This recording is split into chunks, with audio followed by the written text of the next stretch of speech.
It should come as a shock to no one that humans have long feared the dark, our eyes possessing 120 million cones processing brighter lights and colors to the paltry 6 million rods have ensured that while we can see somewhat at night, we are by no means accustomed to the darkness, which if you think about it is a bit of a design flaw considering this rock spins and literally half the time that we are here is spent in night. Our bodies tend to take a good enough approach, which means if it works and the traits are able to be passed along, then have at it. Take our greater omentum, for instance, which lies in our abdomen. This membranous fatty layer that is just behind our abdominal muscles is basically something that used to have a function and does not appear to really have one nowadays. In quadrupedal animals, if their abdominal muscles are pierced somehow, this will fill the wound, preventing infection from gaining access or intestines from leaking out. In humans, however, because we stand upright, the greater omentum hangs behind the abdominal wall, meaning that if you're stabbed, it will not seal a wound. Hilarious! Thanks, body, you're really doing the most. But because of this, well, honestly, it seems like a maladaptation, humanity has long retreated into some enclosed environments at night, whether it be a house, a hut, a cave, or even up a tree, just something to get us off the ground and away from other animals that can see much better than we do at night. Because of this, as time passed, we became day-dwelling creatures as our bodies will shut down, having the endocrine systems perfectly synced up to the setting and rising of the sun, except for nowadays where we literally blast blue light into our retinas at 3 a.m. and wonder why we can't sleep. It's your pineal gland. It can detect blue light. Anyhow, that's neither here nor there. As we have built outposts, which later turned into villages, and then turned into towns, which then became cities, we pushed out all the dangerous wildlife and built our homes more sturdy, withstanding anything natural or deemed natural to the outside where we can sleep safely, except for like weather or a 900-pound polar bear. Those two things we haven't really figured out how to stop yet. But even in large towns and villages, there have been at least some variant of one particular undying story that has always persisted: the Boogeyman. Call it humans first grapple with the idea of mortality or the dangers of the darkness, but most younglings fear the dark intrinsically. A deeply ingrained respect, our brains will conjure up ideas of what could be lying just beyond what we can see. Is that pile of laundry actually a monster? Could be. Is that chair a serial killer waiting for me to fall asleep and take me out? Very likely. Is that the pee-pee poo-poo man hiding behind my closet door? Yes, it's confirmed. Throw a Furby at it.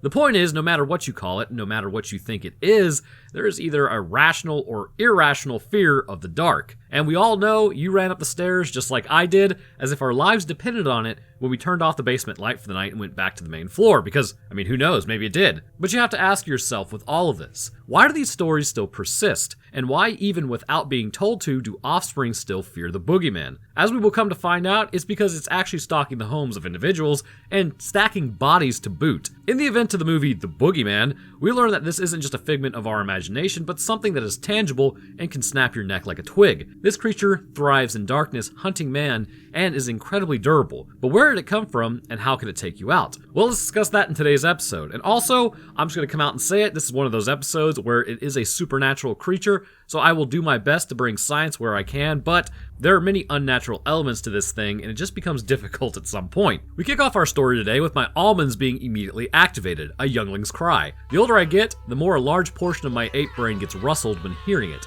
Gotta love biological calls to action. Actually, fun fact, you know, like when you hear a really high-pitched noise in a horror movie and it makes you feel uneasy and kind of like makes your hair stand up? That's actually the same frequency as a newborn's cry, which rattles our executive functions, so to speak, by eliciting stronger firings in the amygdala and insula. That's the frustration that you feel is actually when you hear somebody's offspring cry. You're not angry, you're just biologically wired to react in frustration, because that means you either have to go fight a saber tooth or slap a parent for being a bad parent.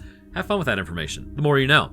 As the smallish adult cries, we hear something talking to her, except it's sort of like a cat that makes somewhat human words. It doesn't sound quite right. It keeps telling her it's her dad as it picks her up and does something off screen. Given the spray of blood and the quick silence and what we can see it do later, I'm gonna go ahead and say it ripped her head off. Ouchies.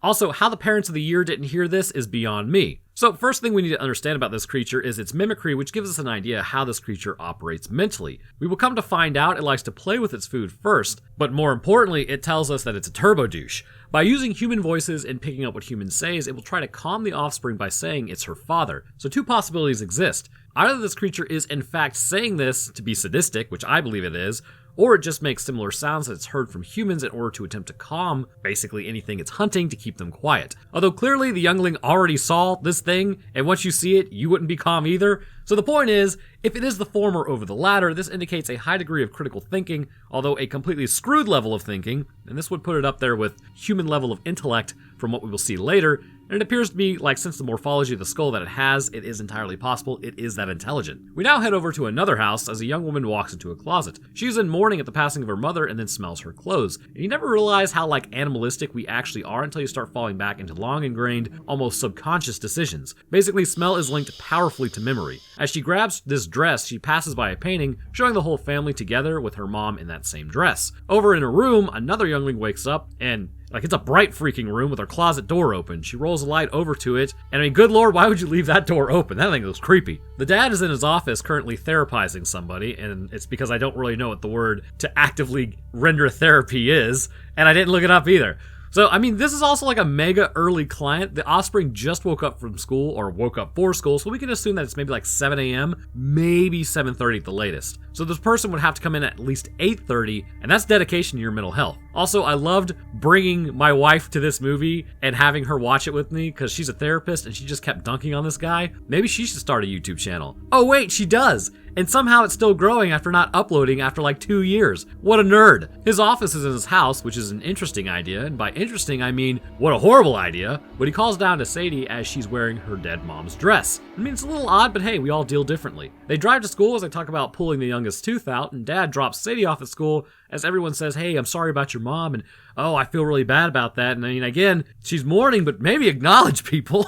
So this may shock you, but I was actually never a teenage girl myself. I know you're crushed. I do not understand the social intricacies of being one, more so with what we were about to witness, but being a teenage boy, I would have 100%, without a doubt, been throwing an elbow straight into somebody's teeth, or at least punching somebody over what we're about to witness here. The sheer disrespect and cringe. My god. So Sadie's friend comes up, and apparently they're not cool anymore or something. I guess not that cool because she has new friends. Also, she says, thanks for actually talking to me. Everyone else is staring at me like I have a disease. Oh, okay. I guess screw that one guy who said he was sorry about your mom, and then you just blew him off walking by with your AirPods in. I mean, you didn't have to say anything. That guy apparently just sucks. There's no heroes here. So 2 other girls walk up saying, oh, you have a disease? And the blonde asks if she's wearing her mom's dress and if that's really the move. And it's pretty tone deaf as a fight then breaks out and Sadie gets shoved and, I don't know, 3-week-old yogurt gets on her mom's dress. So they laugh at her because teenage girls. And then Sadie runs away from school and goes back home. No, you just throw a punch. You can always just say, oh, I was overcome with emotion because of my mom's passing. And then, I don't know. Then again, maybe you shouldn't solve it with violence. I don't know. Do what you want. Don't listen to me. I'm just saying what I would do. Back at the house, a man arrives creepily and then enters the house. And see, this is why running a business out of your house is a bit of a bold strategy, Cotton. Let's see if it works out for him. Spoiler, it does not. The man comes in looking like an emo crow. Of course, the crow was already emo to begin with, so I guess that was really kind of redundant. But his name is Lester. Canonically speaking, his first name is also Mo. He asks if he will shut the closet door as he's disturbed by it being open. Will hits him with some forms next and begins talking to him. Lester says that he didn't really know where to go. Okay, step 1, figure out what you're dealing with. Step 2, burn it in holy fire. A blessed flamethrower seems to be the most appropriate measure. So Lester is mega vague, talking about how everyone thinks that he did it when he didn't, essentially talking about his offspring. This makes Will a little uncomfortable. He talks about his offspring as Lester then asks, well, how did the first kid go? And he's like, oh, he went by SIDS. The next 2 went within a year of one another, and he says he glimpsed it before one of the kids' necks broke. The eldest drew a picture of it to warn her dad, but he didn't do anything about it because he sucks. And it's the thing that comes for your offspring when you're not paying attention. Will then exits the room to go call the cops, which is a pretty appropriate response, as the closet door is now back open. Also, this is like a really nice, poorly lit house. I never thought lamps like this existed when I was a smallish adult until I went to my father-in-law's house up in Atlanta, and the lamps there are quite literally you can see the light they're putting off, but somehow the room is still dark. It's the strangest thing. So Lester then heads upstairs as Sadie is now home. She's washing her mom's clothes as Lester watches her down the hallway. Although her AirPods are in, so she doesn't really hear anything, but she does hear a banging noise and goes to check it out before stepping on red, which is all over the ground. Opening the door, it was paint cans the whole time. Gotcha. The room is wrecked though, and obviously there was a scuffle. And I just said obviously very weird. She begins hearing thudding noises on the closet door as she goes to investigate. opening the door, she doesn't feel the weight on it somehow as she turns around when her dad comes in, as both of them spot Lester from earlier hung up to dry. Sawyer now returns home to a nice crime scene at her house, joy abound, and Sadie is sitting there zoned out as Will tells the cops Lester says it was a shadow monster.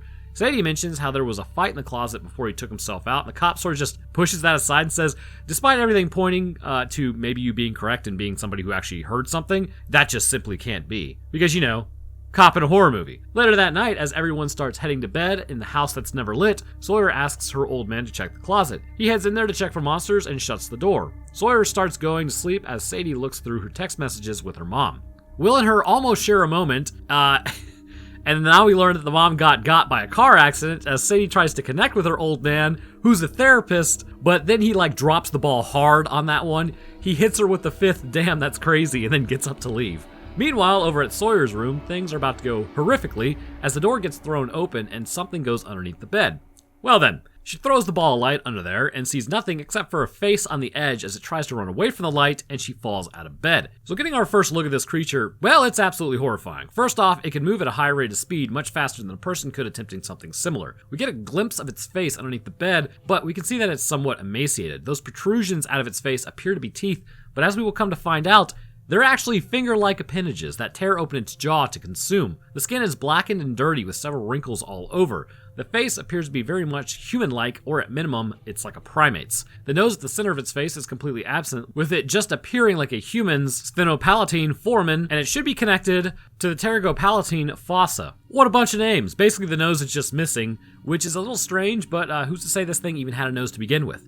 The eyes of the creature can at first glance be mistaken to be blind, as they appear to be somewhat cloudy, but the reality is the eyes are actually likely possessing a tapetum lucidum that appears to be whitish yellow in color, much like a canine's. The eyes are forward-facing, indicating that it is a predator, although it should be known animals that are not predators also have forward-facing eyes, but in general it is accepted that predators themselves will have forward-facing eyes. Sort of like how all tigers are considered big cats, but not all big cats are tigers. From what we can tell, the ears of this creature are still present on the sides of its head, and there is no hair on top of its head to speak of. Sadie now tries to do a seance to talk to her mom as Sawyer comes into Sadie's room saying there was something in her room. They find her tooth is bleeding, so they attach a string to it, as then they're like, okay, 3, 2, 1 to slam the door, but then something slams the door without Sadie even trying on 2. And that should be kind of a red flag, I'm pretty sure. So they go to sleep for the evening, all feeling sad. Except do they? Because something is singing the same song that Sadie was singing. Try saying that 5 times fast,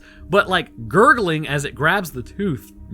Tasty. The next day, Sadie goes to see her therapist, asking about what happens after we meet our end. Wouldn't we all like to know? And I really hope it doesn't turn out that we're just stuck here on Earth, not interacting with anything, because that would totally blow. Imagine how bored you would be. They decide at this point that they're going to deal with Sawyer's fear of the dark. So this goes over about as well as a wet fart in church. As the light begins flashing, she starts seeing it in the corner until it finally reveals itself fully, but of course nobody else saw it or heard it for reasons unknown. She also peed her pants in the process, and that's definitely me AF. Looking at the creature in the corner of the room, since we've already covered its face, we kind of begin to see the supernatural aspect of this being. It is pretty much omnipresent, which would be a huge issue for anyone, no matter where you are. As long as you're in a dark room, or it's a dark enough room, it can track you. Utilizing the tapetum lucidum, as mentioned earlier, is also able to just straight up see you to night vision levels. It is able to attach itself to walls without leaving a marker that it was even there, meaning that it's not really a claw digging into the walls, but actually it's the digits themselves may somehow suction to the wall. And this may work very similarly to how geckos kind of stay attached to walls as well. The Boogeyman may have thousands of tiny hair-like structures called setae on their hands and feet that create this interaction with the surface that is currently on, and this is known as the van der Waals force. And what's that, you asked? Well, I'm glad that you brought that up. Very smart of you. The van der Waals force is an intermolecular attraction between the setae of the Boogeyman's feet and its hands as well, and the surface it's currently trying to hold on to. This will create a temporary dipole in the molecule underneath that particular portion of the feet and hands, which will allow it to stick to the surface without damaging that surface that is currently holding its weight. And this will also leave no trace of it once it pretty much leaves the area. This allows for the creature to be quadrupedal on walls and on the ceiling, while also allowing it to be temporarily bipedal when gravity is underneath it on the ground. Looking at the creature, we can see just a glimpse of it every few seconds, but its limbs are long and emaciated, along with the rest of its body. But we will see the body even better later on, which is going to give us a much better understanding of potentially where this thing even came from. Will apologizes, talking about how he shouldn't have let that guy in the house. Yeah, dude, that's why you don't run your business from your house. Unless you're like a YouTuber, in which case nobody knows that you're just a dude in the basement recording what amounts to fan fiction, basically. So Sawyer that night goes to bed as something then sits on her bed and starts talking to her, and she responds to him. She comes out from underneath the covers, and well, would you look at that? Nobody's there. Yeesh. That reminds me of like one time I had a sleep paralysis demon that talked to me, and I woke up and nobody was there. And anyways, I went and flipped on the lights after that. So Sadie is actually down in her dad's office looking through his records. Sawyer hears a knock on the door as she goes to check, and clearly she's being hunted. Bro, as a kid, my jimmies would have been rustled to the point of just sitting there yelling at top volume. The thing then starts singing to Sawyer to lure her away as it's obviously moving around her, likely above her given what we just talked about. Sadie continues listening to her dad's recording as Sawyer rolls the moon at this thing and it breaks it. So while it's does have a severe aversion to light, a little bit of light, it can just get rid of it. Sadie then sees the drawing of the creature as the recording kept going and hears Lester freak out on it. Sadie at this point starts having her own issues. Seeing water leak from the ceiling and catching a glimpse of the creature in the corner of the room, he has become more than just a Reddit mod could ever hope to be. He has ascended to the title of Discord admin at this point.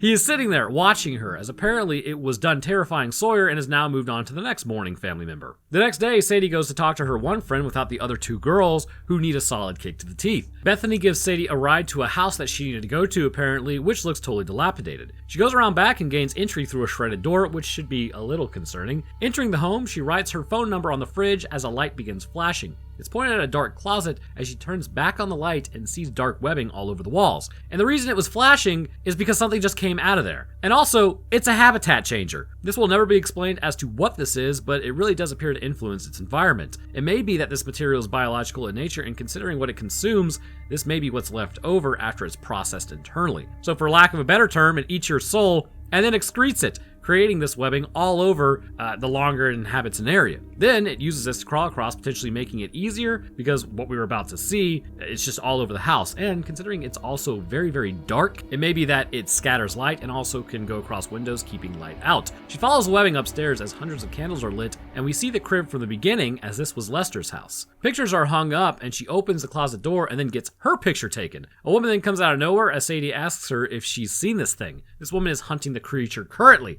Hell yeah, brother. She then tells her that Sawyer has seen it. The creature goes after the hurt and vulnerable and then follows them, which is interesting because given the rise in cortisol levels during the grieving process, not only is your immune system working at a downgraded level, but many biological processes end up not working at optimal levels at this point, which can create issues. And this would seem to suggest that considering this thing goes after souls, the soul is attached to the body by potentially biological processes. To further that line of thinking, this would apparently be correct if you believe the creation method over the evolutionary one. The question has to be raised as to why our soul leaves our body after we expire. We know our biochemical reactions cease when we're done, which in theory frees the soul. Could the Boogeyman be seeing that the soul is more weakly linked to the body at this point due to the disruption of these biochemical reactions? And I would say yes. It may also go after the very young as well, regardless of a weakened state, because younglings are already in that state, having just been brought into the world. Anyhow, her kids then called it the Boogeyman as it plays with its food and scares them, weakening them further and putting a wedge between their body and its grasp on their soul. Rita tells Sadie that she thinks this thing has been around since forever and then stops mid-sentence. She tells Sadie not to look behind her and don't move, but stay in the light. She then fires a shot going after it like a complete alpha Chad. Sadie then goes home and gets questioned by Sawyer. She goes up to her room and shuts the door on her as then the door breaks down, which I did not see happening in the movie, which scared the absolute crap out of me, and the thing then goes down her throat. Why do they always go for the throat? Who knows? I guess she's now infected. But it's more likely that the creature was doing something to her throat while she was sleeping. And phrasing, I know, but it'll make sense in a minute. She wakes up coughing and then hears a noise. Going outside her room, Sawyer hears that too. Heading into the painting room, she gets faked out by her old man. He packed up the mom's stuff as this spawns a fight. So then this turns into a caring and sharing moment, sort of, as he says he won't get rid of the stuff, but he's bringing it to the basement. Sadie then heads down there in the dark, naturally, as she finds a lighter and a camcorder, also some illicit substances. And remember, you don't know if you're genetically predispositioned or not to basically have this plant trigger psychosis and start the onset of your schizophrenia. So always be careful and don't just assume things are safe because some guy behind the 7-Eleven says it's safe. The more you know. So she watches through the footage and then lights the lighter, asking if her mom is there and to move the flame. She's like, move it left if you're here. But then it goes right instead of left as something is down there with her, but it sure isn't her mother. She then spots the dress thinking it's her mom, but nope, it was just a dress hanging there. And I'm pretty sure this was just straight up mourning because, I don't know. Then again, maybe it could be the boogeyman screwing with her. It does like to screw with people. So Sadie then heads to school with the camcorder and watches footage of her mom as Bethany knocks on the door. I thought for sure, based on what we just saw in the basement, that this was the creature, but they talk about how they don't hang out anymore, so they decide to hang out that weekend, and it really wasn't the creature. It was just something worse, a bad friend. So it starts off with them hugging and like super pumped to be there. Again, I do not know what teenage females do normally during parties, so I can't tell you if this is right or not, but it seems like she hates all of them except for maybe Bethany, so why would you want to hang out with them? But anyways, they all sit around not doing much. They want to drink, but there's nothing to drink. So Sadie breaks out the old MJ as they pass that around. And yes, that wouldn't make your room smell horrible at all. Sadie then takes a drag as she starts coughing a little too much. Man, she can't handle her stuff. She goes to the bathroom and then pulls Sawyer's tooth and floss out of her mouth. Gross. That's what the creature was doing while she was asleep, as it loves to mess with the prey prior to taking them out. Bethany comes in to check on her once again, and then that blonde friend who needs an elbow to the dome comes in filming her like, dog, if you don't like her, just don't show up to stuff. Why do you have to be such a tryhard about this? So once again, blonde friend is a complete loser and asks about the closet where that guy met his end, which then they lock the morning girl whose mom just got taken out and the guy hung himself in the house in a dark room where he did. Seriously, is this chick about to threaten the title of Amy? While close, Amy is intrinsically worse because she would sacrifice her real friends and significant other in order to survive. At least the blonde isn't friends with Sadie, and she wears her emotions on her sleeves. So Amy is objectively worse. God, I hate her.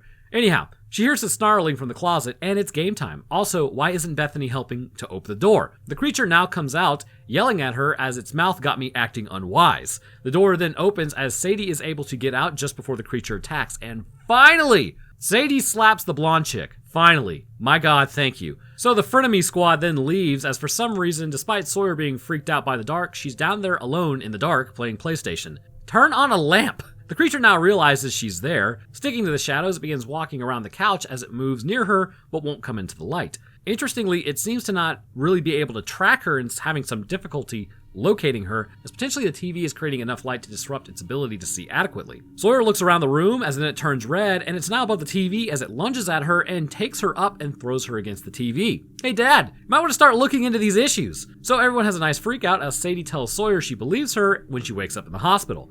Also, this is a horribly lit hospital. Rita now calls Sadie, telling her that she knows how to get rid of this creature. Sadie then finds Will crying in a room by himself. Seriously, what sort of hospital? Can you just go and hang out with like an MRI machine and cry alone? But Mr. Therapist covers up his emotions as he tells Sadie they brought her mom here after the accident and now Sawyer. Sadie tells him the creature is real. She saw it in the closet. And then Will asks her, are you high? That's probably going to hurt the story's credibility. Also, whenever someone says, I don't want you to get mad, and then puts that onus on you to not get mad by their question that's obviously going to make you mad, the whole point is just be an adult and own up to the fact that if you have a comment or question that's going to make somebody mad, they're just going to be mad. Stop like, oh, I don't want you to be mad, but here's something that's going to make you mad. So Sadie walks out with no attempt by her old man to stop her or question her further where she's going as she heads over to Rita's. Getting inside, she's told the creature is hungry and it's probably going to start making money moves soon, and also to watch out for all the traps that she set. The room is rigged with several shotgun traps, just like my house. She zip ties Sadie to the wall to lure the creature in so Rita can take it out, just like my house. It literally blows out the candles as it approaches, and as it goes for Sadie, it trips a trap and gets hit with appears to be several shells of buckshot. Rita goes to finish it off, which violates every rule of every horror movie ever, because it's never actually dead and you never turn your back on it. But because she didn't dismember it when she had the chance, the boogeyman kindly shows her what she should have done by introducing her intestinal tract and spinal cord to some fresh air. Just like my house. So let's break down what that actually means for a moment. First, this creature looks massively emaciated, which you would think to yourself means it's not very strong. Wrong.